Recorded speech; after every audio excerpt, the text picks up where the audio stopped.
Independent Amravati MP Navneet Rana and her husband MLA Ravi Rana have been arrested by Khar police in Mumbai on Saturday. The development came after the couple dropped their plan to recite the Hanuman Chalisa outside Matoshree, the residence of Maharashtra Chief Minister Uddhav Thackeray. They said the decision was taken as PM Modi is visiting Mumbai tomorrow and they don't want any law and order situation to arise. ShivSena workers celebrated outside their residence by distributing sweets. Sena workers had gathered in large numbers outside the apartment of Rana couple in Mumbai this morning and shouted slogans after they announced their decision to recite the Hanuman Chalisa outside Matoshree.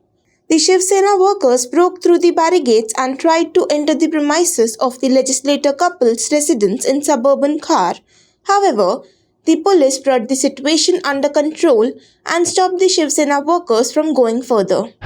The CBSE has dropped chapters about the non-aligned movement, the Cold War era, the rise of Islamic empires in Afro-Asian territories, the chronicles of Mughal courts, and the Industrial Revolution from the history and political science syllabus of classes 11 and 12. Similarly, in the class 10 syllabus, the topic Impact of Globalization on Agriculture from a chapter on food security has been dropped. The translated excerpts from two poems in Urdu by Faiz Ahmad Faiz in the Religion Communalism and Politics Communalism Secular State section have also been excluded this year.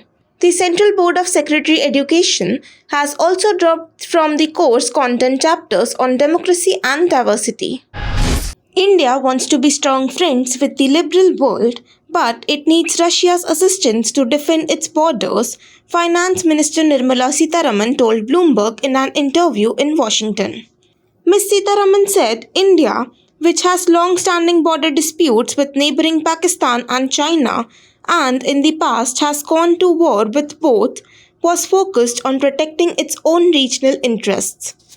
Sitharaman told Bloomberg, "You have a neighbor who joins hands with another neighbor, both of whom are against me.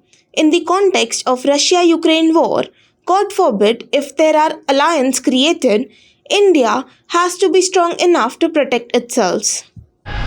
Defense Minister Rajnath Singh on Saturday asserted that India would not hesitate to act against terrorists who target the country from across the border.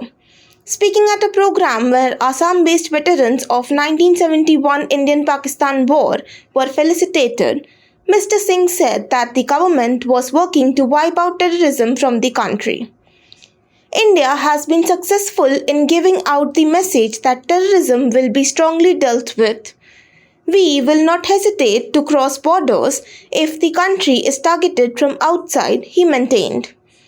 Mr. Singh also said that the eastern boundary of the country is currently experiencing more peace and stability compared to the western front, with Bangladesh being a friendly neighbor. Taking exception to television coverage of Ukraine-Russia conflict and the Delhi riots, the government on Saturday issued a strong advisory to news channels asking them to abide by the program code laid down by the relevant laws. The government cited specific instances of hyperbolic statements by news anchors and scandalous headlines or taglines while reporting on the Ukraine-Russia conflict and disrupting the investigation process into the incidents in northwest Delhi by airing unverified CCTV footage. It also said that certain debates on television channels on the incidents in the northwest Delhi had unparliamentary, provocative, and socially unacceptable language. Last week, clashes broke out between two communities in northwest Delhi's Jahangirpuri during a Hanuman Jayanti procession.